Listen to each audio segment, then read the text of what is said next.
I mean, look, I read today about a 10-year-old girl with Down syndrome who was taken from her mother and put in a cage. I read about did you say want to a 10-year-old? And here we go. I absolutely dare you, sir. You're daring the right of this country taken from the mother country we born in this country.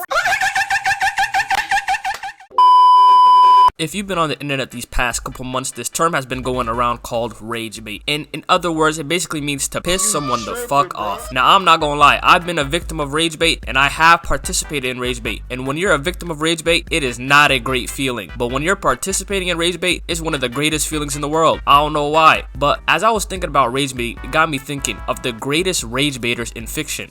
Alright, first up we got Mordecai and Rigby. Now when I was making this list, I knew Mordecai and Rigby had to go on this list because in my opinion, they are one of the greatest rage baiters in fiction, period. They know how to piss this nigga Benson off to levels we haven't seen before. Like when I was growing up, I used to think Benson was tripping. I used to think he was always on Mordecai and Rigby's back about them doing their work and I thought he was just a terrible boss. But as I grew older, I knew that Mordecai and Rigby were horrible employees because Benson will ask them to literally do a simple thing, like order some food and they will somehow fuck it up. I remember this one episode, he gave him his card to go order food and they pull up with this 80-foot long sandwich that cost about $80. And of course, Benson is crashing out because he spent all this money on a sandwich they're probably not gonna finish. So he told him, yo, if y'all don't finish this sandwich by the end of the day, you guys are fired. And in regular show fashion, of course they finished the sandwich. But I understand why Benson's mad because y'all playing around with my money. And there's this one episode where I think it's had one of the greatest Benson crash outs. So obviously, Mordecai and Rigby are doing prank calls on the phone. And who do they decide to hit up? This boy Benson, because they know he's the easiest target. They know he's the easiest nigga to get mad right away. So they start hitting him with prank calls and they hit him with a Joe Mama joke. And this nigga Benson crashes out to levels I haven't seen before. He literally pulls up on them, takes the phone out of the wall and starts breaking it on the ground. This nigga Benson has the shortest fuse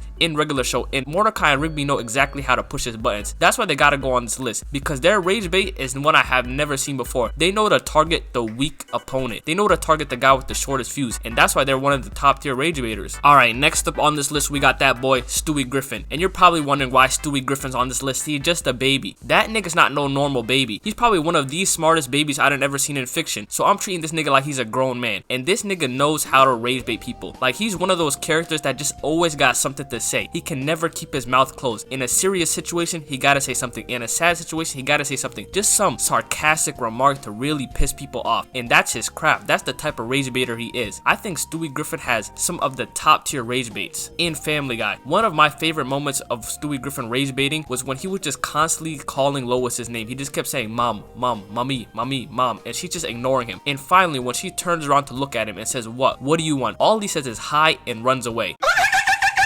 And I know inside Lois's heart was probably burning. She probably wanted to kill this little nigga so bad. If I was Lois, I would have grabbed this boy Stewie Griffin by his football head and just chucked him as far as possible to get him away. Because this nigga is annoying as shit. He literally annoys Lois for a living. That's all he does. He just annoys Lois. Lois looks at him as a baby, but in reality, this nigga is doing anything that he possibly can to make sure her life is a living hell. So Stewie gotta go on this list because that's elite rage baits. Alright, next up, we probably got the biggest rage baiter on this list. We got that boy, the Joker. Now, I'm not gonna lie. Joker just lives and breathes just to rage bait Batman. That's his whole goal. His whole goal is he wakes up every day to try to piss Batman off, to try to get under Batman's skin. Joker's the only guy I know that can actually get under Batman's skin. Any move he does, any attack he does, any malicious plan he has is just to try to get Batman's attention or just to try to piss Batman off some way, somehow. They're literally like friends and enemies at the same time. They're literally frenemies. Joker just wants Batman's attention, but he will do that by any means possible, even if it means to piss off Batman. We literally saw a moment where this nigga kidnapped Jason Todd, beat his ass, and then exploded the building Jason Todd was in just to get a reaction out of Batman. And of course, at that moment, Batman kept it player, but eventually, Batman crashes out because there's only so much he can take. Batman's just human at the end of the day. And this nigga Joker doesn't only target Batman. He targets everyone at Gotham. We literally saw this moment where he took Commissioner Gordon and made him watch videos of his daughter Barbara just naked and beaten up. And this nigga Commissioner Gordon was so scarred that he literally fell to the ground and went numb and could not communicate no more. He literally went dull. Like, how How do you rage bait a person that bad that you got him dull on the ground that he can't move no more? And this nigga Joker is still not done. You think he only targets niggas in Gotham? You're completely wrong. He targeted the Man of Steel himself, Superman. This nigga literally saw Superman and gave him a fear toxin which made him kill his own wife while she was pregnant. And of course, this is the first time Superman ever crashed out and he ever killed someone. He pulls up on Joker and punches a hole through his chest. And while Superman does that, this nigga Joker is still looking him in the face laughing. Like, what is wrong with this nigga? He just lives and breathes rage bait. He doesn't care what happened. He's literally getting punched through the chest just to die and he still laughs. He's like, ha, you fell for it, I got you. Like, this nigga Joker is a different breed of rage bait. He has to be in their own tier by himself. Alright, the final person on this list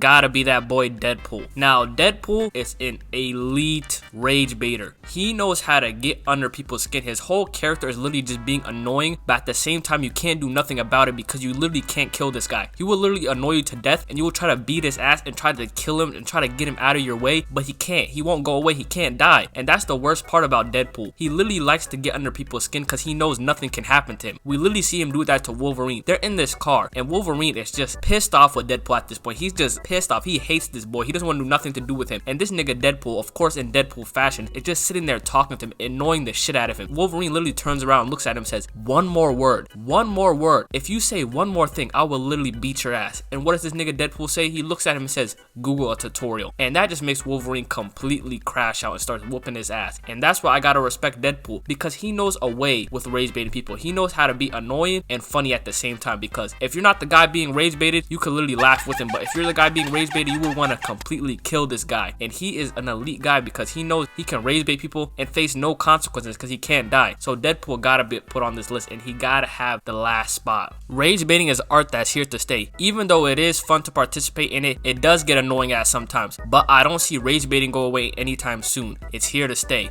But if you guys did enjoy the video, make sure you guys like, comment, and subscribe. And comment down below some more rage baiters that you think deserve to be on this list, because who knows, I might make a part 2 if you guys show me some love. But other than that, it's your boy Midnight and I'm out. Peace out.